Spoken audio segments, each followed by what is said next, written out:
Imagine growing up with only 3 pairs of dresses, 1 pair of huaraches, and a doll made out of trapo. Imagine that you aspire for an education, but because you grow up so poor in your village that you're not able to fulfill this dream. And imagine growing up in a household where women are marginalized and machismo is present. This was the life of my mother who's a luchona, a warrior, and someone who I aspire to be. My mother married my father at a young age and had 3 children, including myself, and they moved to Cuernavaca, Morelos, soon after where I was born. And it was soon after that they realized, like many of our families, that they couldn't survive anymore. That in order to provide food on the table, they had to make the move and they had to immigrate to the United States. So my parents had to make the hard decision, one of the hardest decisions of their lives, that they had to leave everything behind, their family, their house, everything, their lives, so that their children can have a better life. I didn't quite understand this when I was little. I was 6 years old. All I could think was, why am I leaving my friends? Why am I leaving my home country? I remember tearing up on our way as we said our goodbyes to our family. And then we finally arrived to Pilsen. I still didn't understand what was going on. It wasn't until a year later, when I was 7 years old, that I finally understood why my parents made that sacrifice. It was the first time that my mom took me to an immigration rally for my very first time. I was a 7-year-old. I didn't want to go to this immigration rally. I was like, no, why do I have to go to this immigration rally? But she made me go, right? I went there. And it was also the first time that I met activism for the very first time. So there I was with my mom holding her hand. And then I just remember watching all these Mexicanos walking together, rallying, marching, and screaming out. They were so proud, I remember. I was like, wow, this is amazing. They look just like me, and they're proud to be here.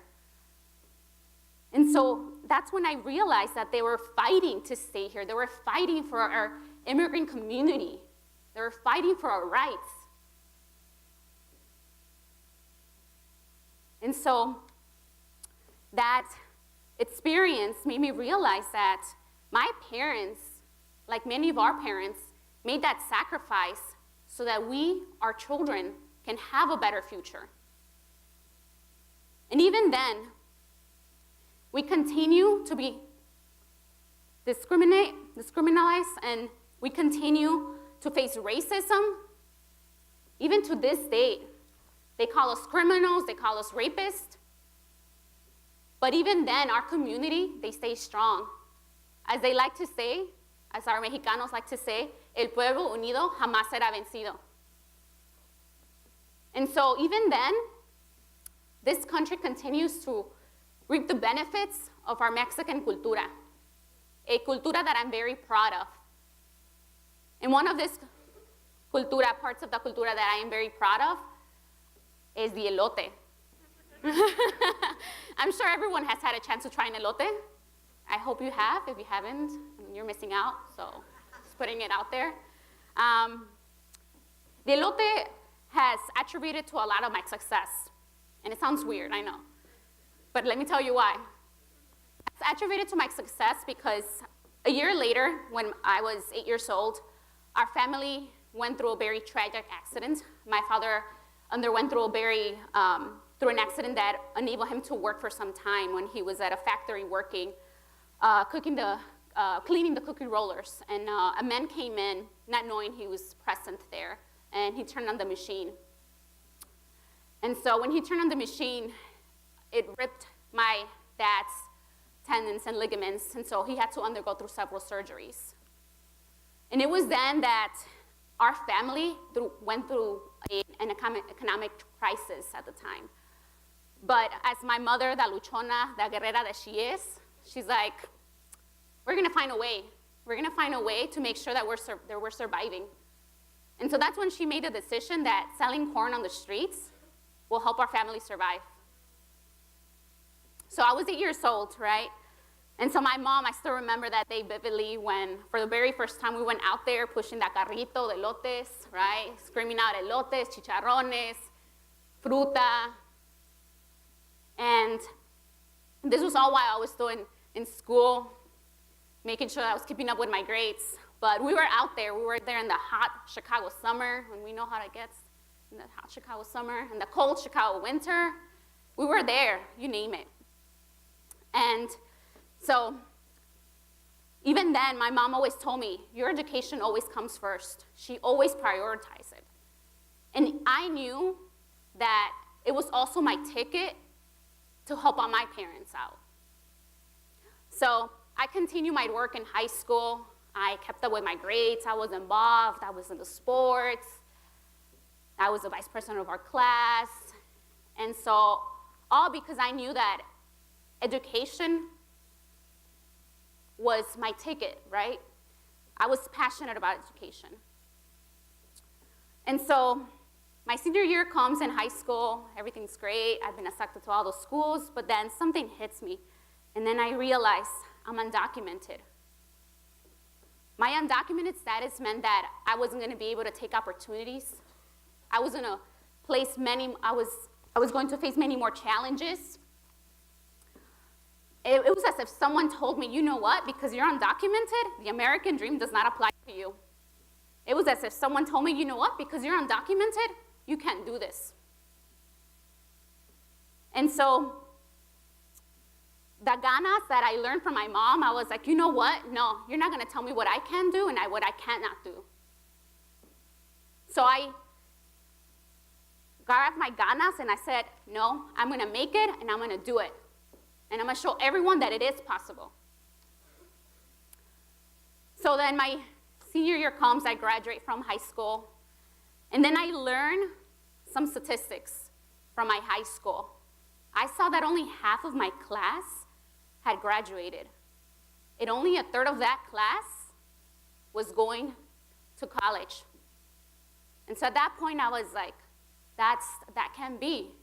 How can that happen? How are Mexicanos not going to college? Why are we represented in other areas, but we're not represented here? So that's when I knew that I had to go back to my high school to make sure that I was doing something about that.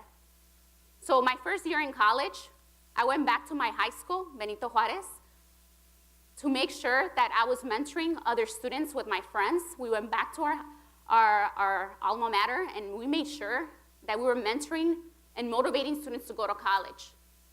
And even then, I was undocumented, so I was like, that's not enough. Money's a big issue here too, right? So, and even more than ever now, right? That tuition is rising.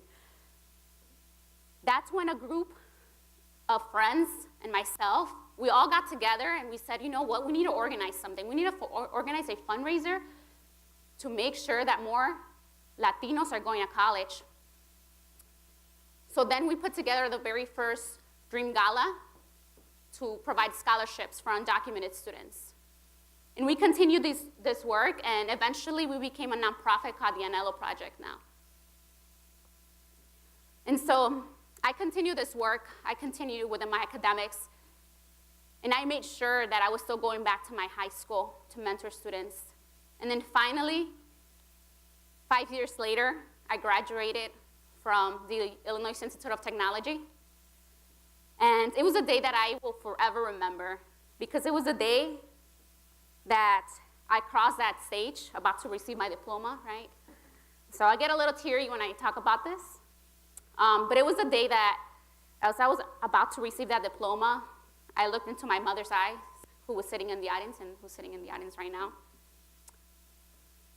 And I made sure I looked at her and I told her, this diploma is for you.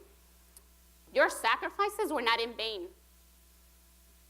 I made sure that she knew that, and that thanks to her, it was the reason that I was graduating that day. And so My mother has been the pillar of my life. I've learned so much from her. And so that day, it wasn't the end of my journey. It was just the beginning of my journey. And when I graduated from IIT, my first job was working at Enlace Chicago as a college coach. And as a college coach, I've learned so many things, right, from working with my students. And those of you who are teachers and who are here, you know what that is, working with students. It brings you so much motivation, right? And I learned that our Latinos, our Mexicanos have so much ganas, they have so much intelligence, and they have so much that they can offer. And so that's why I was doing the work. I learned a lot from my students. And so soon after that, one of the lessons that I learned, one of the most important lessons that I learned was that we all need to make sure that we're working to make sure that our students, our Mexicanos, are graduating and that they're going to college. One way or another, we all need to make sure that we're working towards its goal. Because if we're not working as a community to reach this goal, then we're not succeeding as a community. So my journey has taught me a lot. My journey has taught me that my mother, who's a lechona, who only grew up, right, with 3 pairs of dresses, so that day that I graduated, my mother never knew that. Little did she know when she was young that her daughter, this daughter would be a college graduate. Little did she know that that little girl who only had 3 pairs of dresses, 1 pair of huaraches, and a doll made out of trapo. Little did she know, right, that her daughter would be graduating. I also learned that our parents are the ones that are making sure this country is running, right? Because they're at every job. They're out there breaking their backs, aching in so much pain of fatigue, but they're out there. And I've learned that our students have a hunger for knowledge. And so as I reflected in all of this and I asked myself, who am I? ¿Quién soy?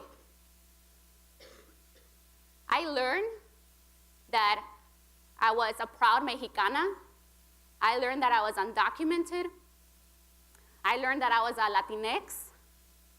I learned that I was a first college graduate. But most important out of everything, I learned that day that I was a chingona. Thank you.